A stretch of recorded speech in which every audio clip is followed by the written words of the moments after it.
Morning, guys. So it's 6 o'clock in the morning. I'm off today. We got a bunch of chores to do here around the farm. I got to do a little bit of mowing, get that done for the week. I got a compost I need to turn. We've got a wood stove. I need to clean it out. So I figured I'd just kind of take you guys along with me throughout the day. Let you see kind of what I do on my day off, all the upkeep to the farm. And I hope you enjoy. All right.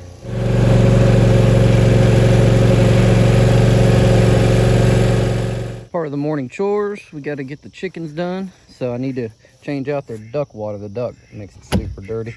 But here's the chickens, cut them up for the night. We'll let them out in the coop, let them do their thing.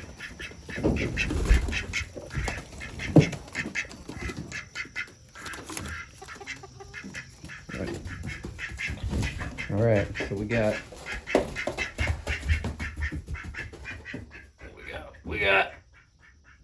Marshmallow down here. Looks like she's probably laying some eggs.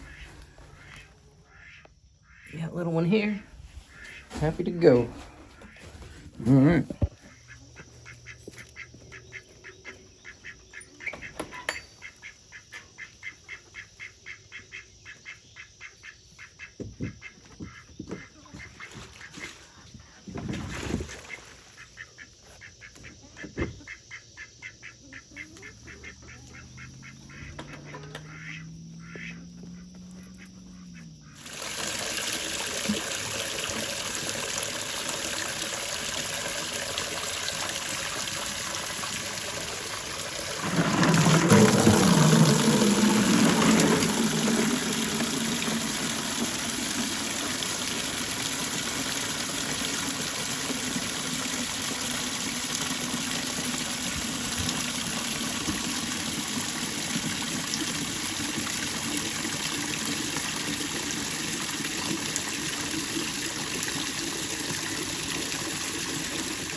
So that's the pond.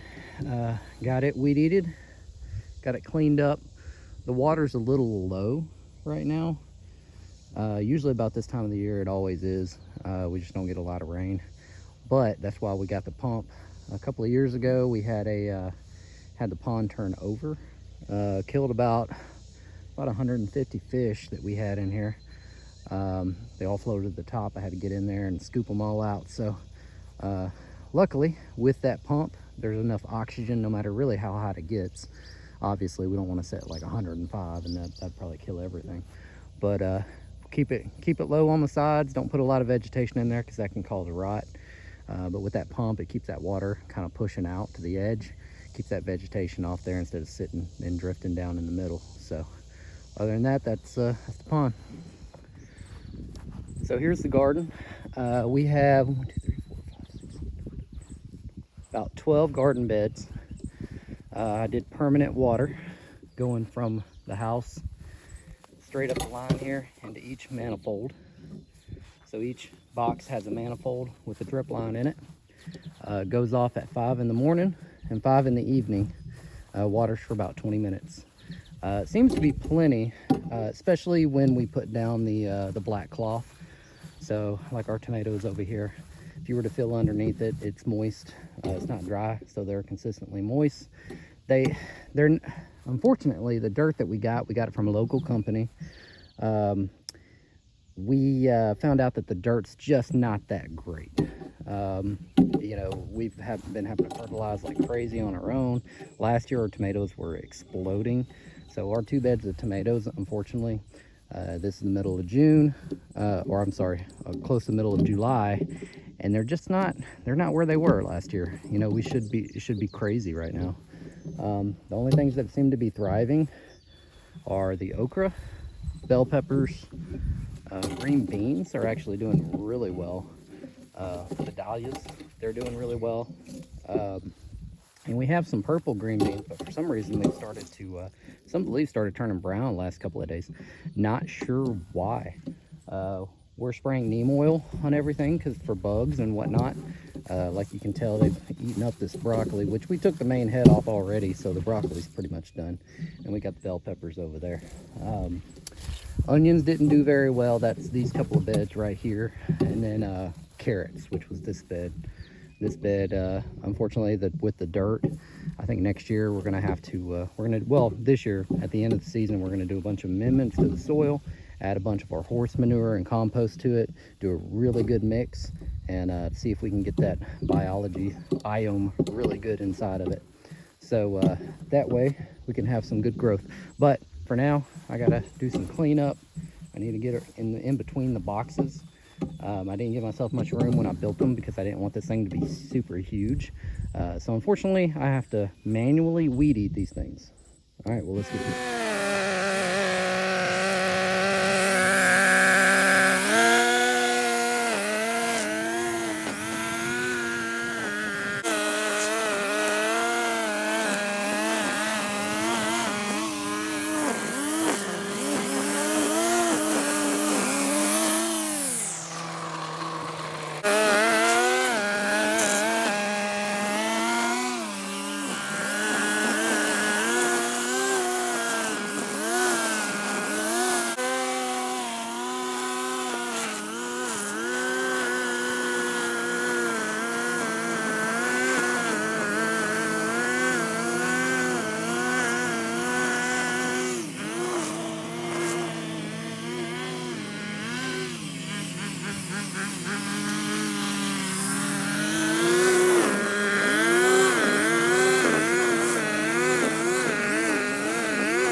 All right, this is our blueberry patch. Unfortunately, it's been a little neglected for a couple of weeks of weed eating on the inside of the fence. We've got 4 plants technically, so we've got 1, 2, 3, and then 4 on the end. Actually 5. One of them is just super small. You can see the one in the back with a pipe hanging out of it. That's the one I'm using to water as we go. So I'm gonna take this fence off and then get the weed eating and kind of clean this up. We got a bunch of blueberries that are actually like coming through. We picked a couple the other day, so they're getting there. Give them a couple of years, they'll be pretty big. All right. Got them cleaned up. Not the best. Eventually, I'd like to put something down in there to make sure that the grass dies and goes away, and we can kind of just keep this clean, not have to constantly do that. But it's a bigger project, so we'll wait for now. Get to it eventually. This is my elderberry bush. I've been mowing around it for a couple of years, and it's gotten pretty big. As you can see, all of these are elderberries. So we'll have a bunch of elderberries whenever they go ripe. See, some of them are starting to turn dark, so they're getting there. But it's a pretty big bush or tree.